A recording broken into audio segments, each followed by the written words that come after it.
Hello, everyone, and welcome back to Peace English Channel and Everyday English with Sarah, the podcast where we turn language learning into a daily habit. I'm your host, Sarah, and today we're talking about something so many learners struggle with: how to practice English alone every single day, even if you're busy, shy, or don't have anyone to practice with. If you're someone who wants to improve your English but feels stuck or doesn't know what to do on your own, this episode is for you, so grab a cup of tea, get comfortable, and let's get started. 1. Why practicing alone works.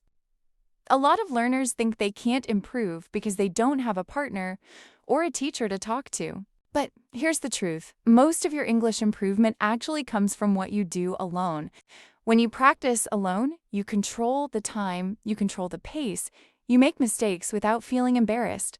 You can focus on your personal goals and you can build habits, which is the real secret to fluency. Think of it like going to the gym. You won't get strong by working out once a week, but even 10 minutes a day. That changes everything. So today, I'm going to give you simple, practical, daily routines you can do alone that will turn English into part of your everyday life. 2. Speaking alone. Talk to yourself. Let's start with the skill people worry about the most. Speaking. You don't need a partner to practice speaking. Seriously. The best speakers I've met practiced by talking to themselves first. Here are my favorite methods. 1. Narrate your day. Describe what you're doing as you do it. I'm making coffee. I need to send an email after this. I'm choosing what to wear.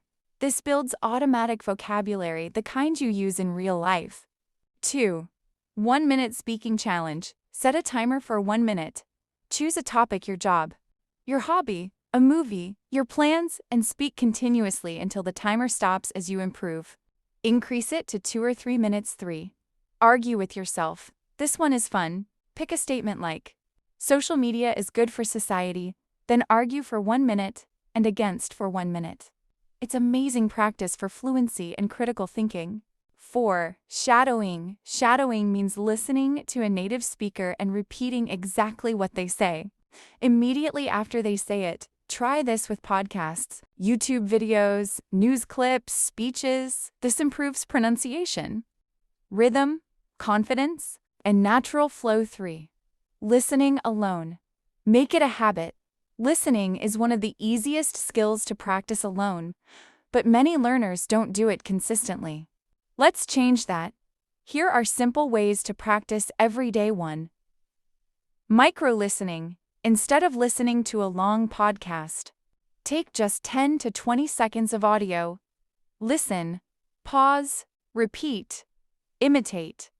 Short and powerful. 2. Daily podcast time. Choose a moment in your day that becomes your English audio moment. Morning commute. While cooking, during exercise, before sleep. If you attach listening to a daily activity, it becomes a habit, not homework. 3. Focus on what you enjoy. Don't force yourself to listen to topics that feel boring. If you love true crime, cooking, tech, travel, comedy, listen to that in English. Enjoyment equals consistency. 4. Listen actively. Once a day. Active listening means taking notes, repeating phrases, predicting what comes next, asking yourself questions about the audio. Just 5 minutes of active listening a day improves comprehension. Fast for writing alone.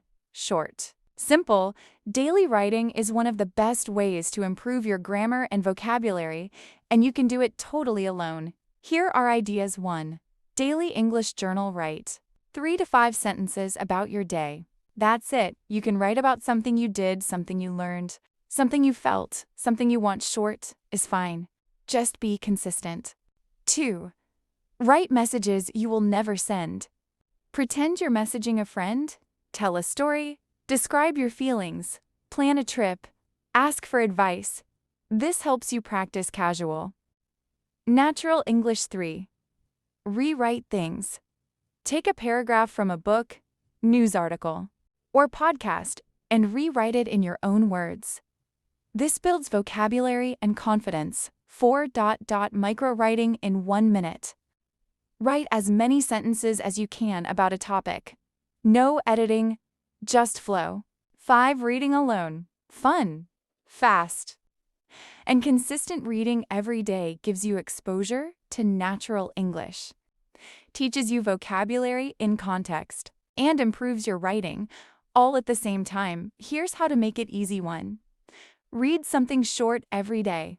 You don't need a whole book. Try short stories, news summaries, blog posts, social media captions, English Reddit threads. 5 minutes is enough too. Use graded readers. These are books written for learners.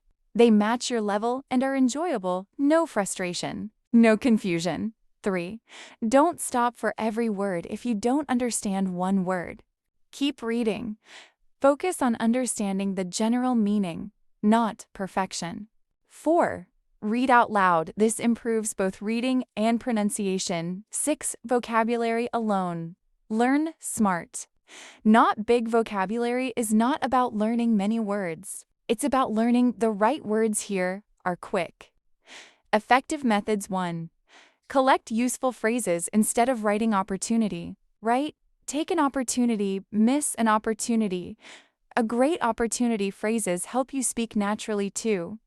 Use spaced repetition apps. Apps like Anki or Quizlet help you remember vocabulary long term. 3. Learn 5 words a day, just 5. Small steps add up over time. 4.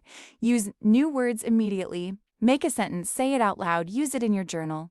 That's how memory sticks. 7. Create your daily 10-minute routine. Now, I want to give you a simple template you can start using today. This routine takes just 10 minutes, but if you follow it every day, your English will transform. Daily 10-minute English routine. 1.1 minute speaking. Talk about anything too. 2 minutes listening, a short podcast or video. 3.